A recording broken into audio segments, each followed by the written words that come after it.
What would you do if someone in your family criticized you for doing something silly or stupid? You'd tell them off, wouldn't you? You know, you wouldn't put up with it. Well, why do we allow our little critics, our little bosses in our head, the inner critics, do that to us? Why do we use this language on ourselves and accept it? Well, I'm going to teach you why we do that and then how to overcome it. So when we're young, let's say we're pouring milk and we spill milk all over the table. Well, you know, maybe the words that came out of our parents' mouth were, you know, you're clumsy, you're an idiot, what were you thinking?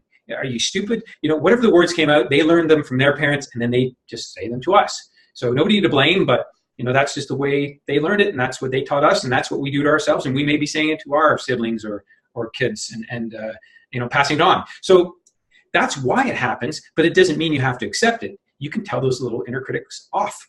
So here's a little exercise that I'm going to do as a part of this 30-day challenge. I am going to, every time I criticize myself, I'm going to write it down in the second person. You're an idiot, you're stupid, you're not good enough, whatever comes out, I'm going to write it down, take my hand and just write it down. If I don't have time, I'll record it.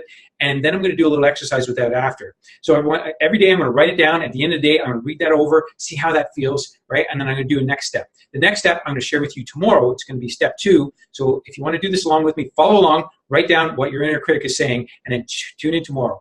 If you're not just following along and you're actually doing the exercises, scroll down, leave me a comment, give me some feedback, ask some questions. I'd love to hear from you. Otherwise, 6 months from now, you might look back and realize your inner critics are still there. They'll still be berating you, still talking down to you, and you haven't done anything about it. So if you'd like to do something about it, go ahead and do that. And then tune in tomorrow for part 2 of this exercise. You're going to love it.